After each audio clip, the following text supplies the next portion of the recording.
Basketball Talk Pro. Well, we're coming to the end of our basketball for the year with the finals coming up in the NBA. I want to try to investigate some ways that we might be able to utilize that in Basketball Talk Pro to learn from these games. Because after all, this is really the best basketball in the world. And we should be learning from it. Because all of it comes down and it's relative to every level of play. Whether you're a high school coach, a college coach, an international coach, it permeates through all of that. So hopefully we can utilize that. It starts on June 1st, which is a Thursday, almost a week away. Well, speaking of the NBA and this tremendous opportunity, today we're talking about game performance and the perfecting of game performance. I think we forget sometimes that this is what we do. We work with our players, and but the outcome, the real test of what we're doing is game performance. And it's very obvious to anybody, even the average fan, how well you have done your job up to the time of that particular game or games all season long. And you can only see your results in games, in practices. You can get encouraged or discouraged, but games tell the true story. And in order to really understand if you what your work has been able to achieve by game time is to measure it. Measuring results in facts, not perceptions of what you think you see. That's very helpful also. But you must be able to measure your performance, and from that you can perfect the method of getting the top performance. Let me just explain a little bit of what I'm talking about in perfective performance. First of all, one of the first things is when you have performance that is perfection, it's because what the players are doing things automatically without real thought. Maybe any thought is probably the premier possibility that you could have in performance, but it's automatic. You've trained your players well enough so that they don't have to think about it. They do it quickly and instinctively. The focus in game performance is, as I mentioned before, results. When you're seeking a result, whether it's a drill, a shot, an offense, or a defense, the focus must be on results. You can't just say, well, that was a good defensive effort. That doesn't mean anything. Well, you have to see some results. You have to see some positive results. And so you're focusing on that rather than technique. Technique is important, of course, especially in the team concept of things. But your focus in game performance is on results. Your technique should be so well drilled that you don't think about it, and it'll be the most effective. There's one other addition, and we have to consider this as part of our coaching of our players, and that is when players are playing and forgetting themselves Self-forgetting is when you get the highest level of performance. So don't ever forget that as you train your team and develop your team. Your perfect performance is going to come from self-forgetting.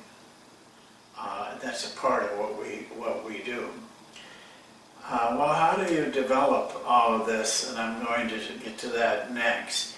And I want to do it by showing you a chart. Before, though, I go to that chart, I just want to point out one thing.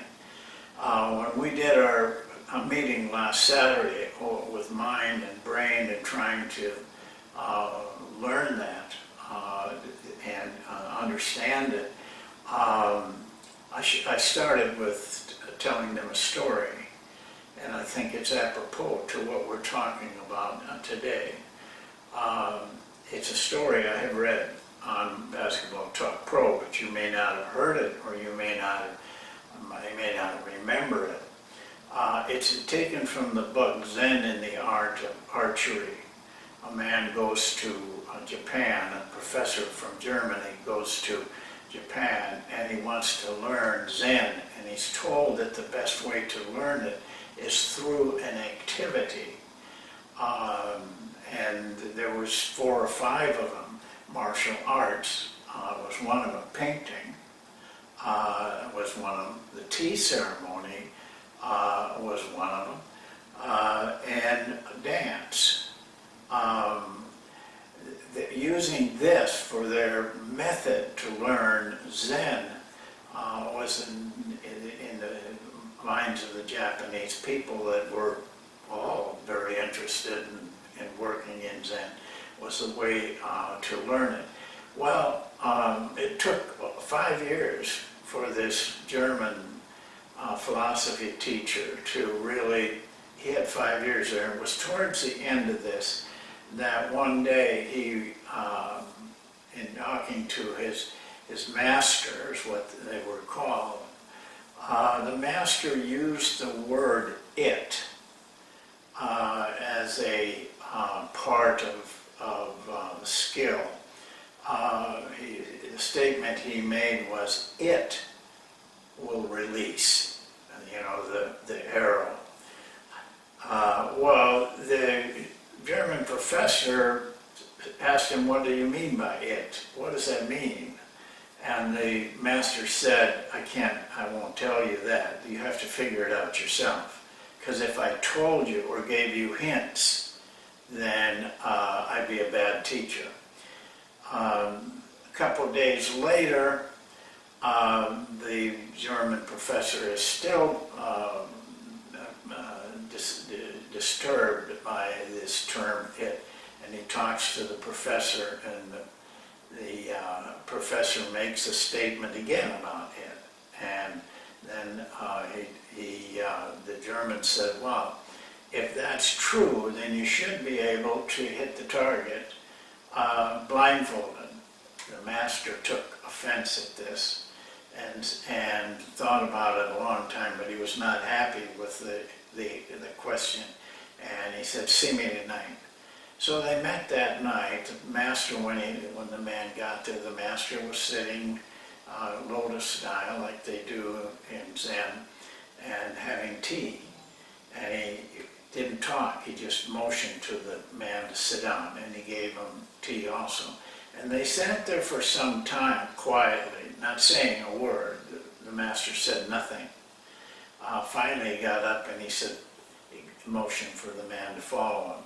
He gave him a taper, which is kind of like a thin needle-like thing that burned and provided a light.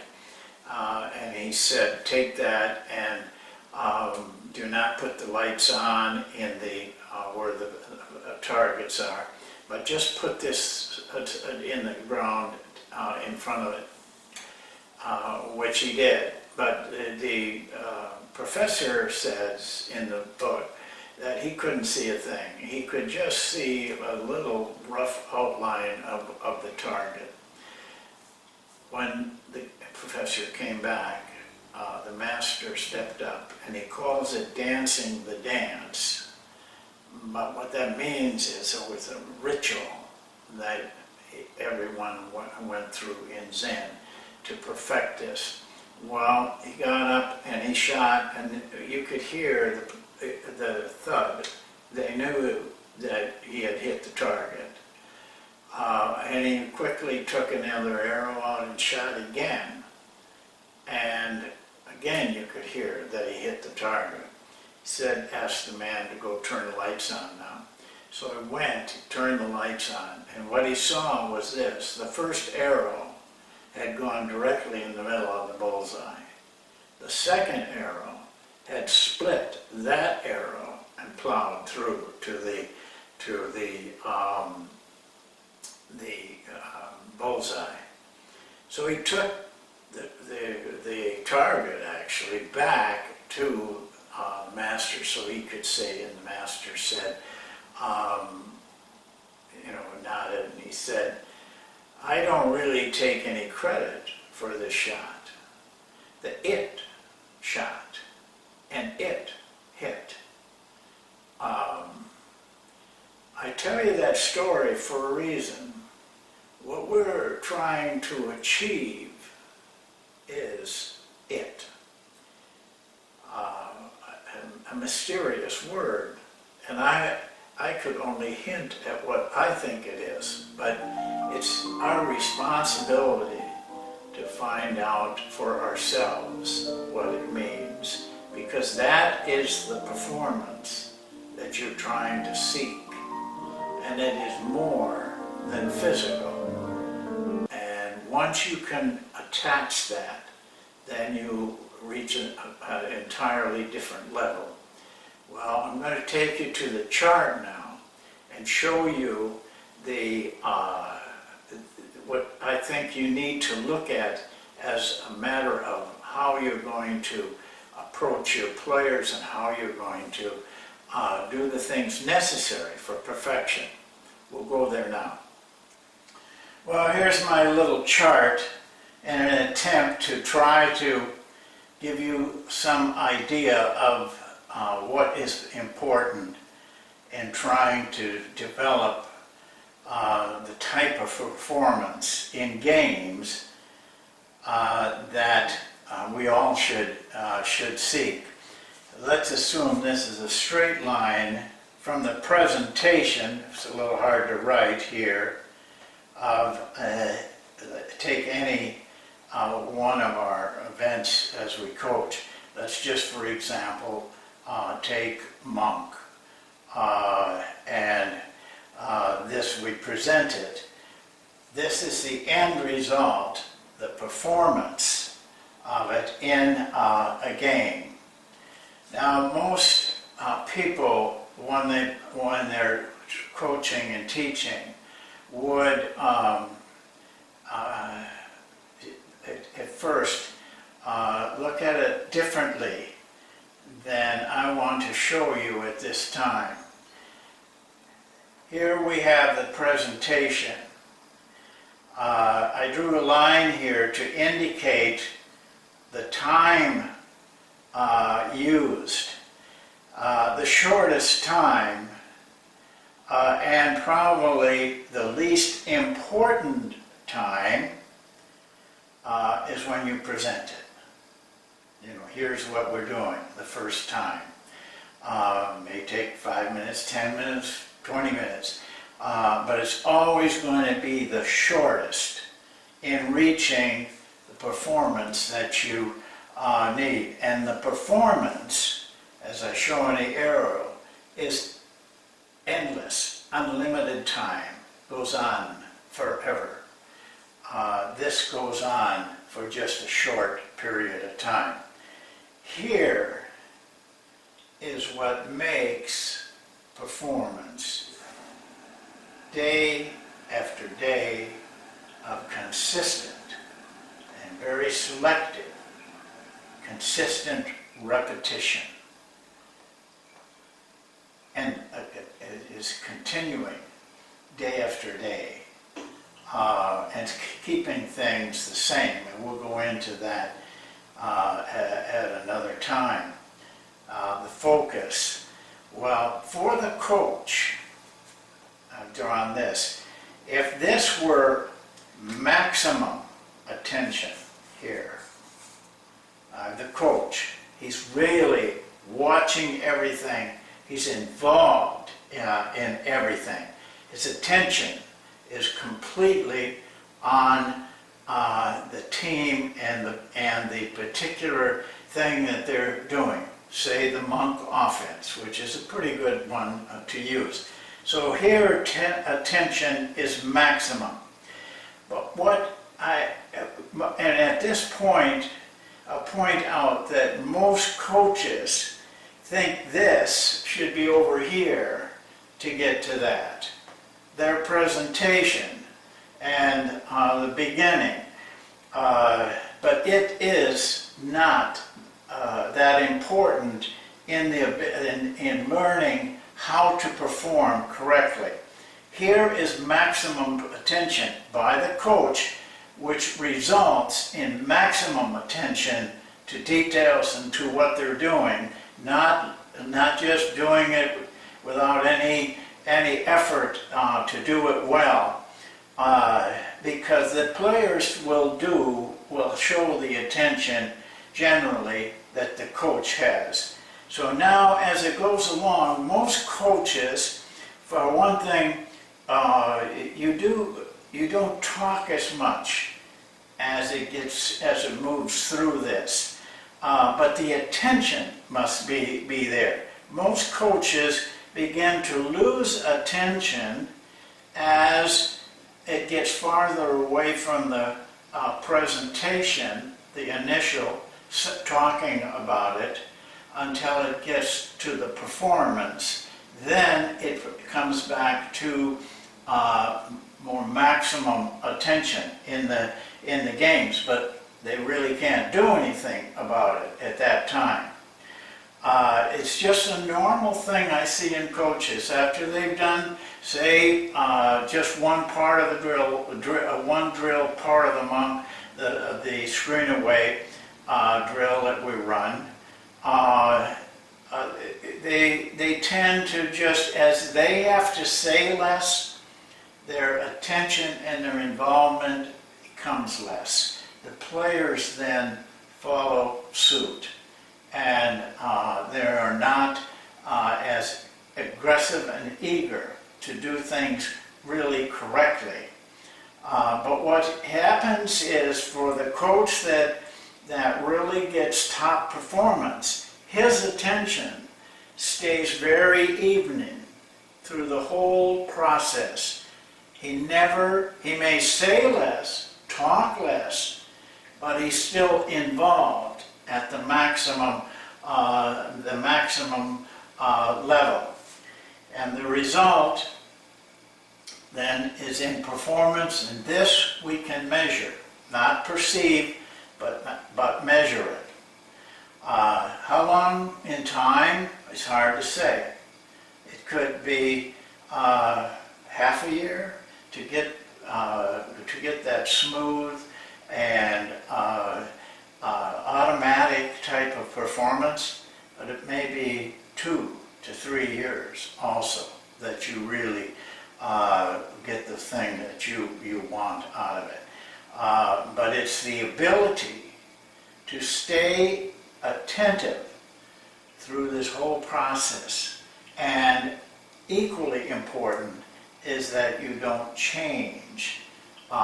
This stays the same. It's the same offense, it's the same drill throughout it all. And then you will reach a time when it becomes automatic, where you can, day after day, expect the same results. Like the master was very sure that he could not he could make those shots, but that the shots would be made correctly. Don't forget this little chart. I wanted you to see it visually so that you understand what you have to do. It hurts me, but many coaches don't do it this way. they might go to here and then they forget running it for a while. But when you forget running it for 1 or 2 times, 3 times, then you start to forget it entirely. And then pretty soon you see something you like better. And you never gain what you really need to gain in performance. Well, we'll see you next time, and of course we'll be having a session before the NBA Finals starts, but maybe we can do some getting ready for that. That's it for today, and have a good weekend. We look forward to seeing you in the next session.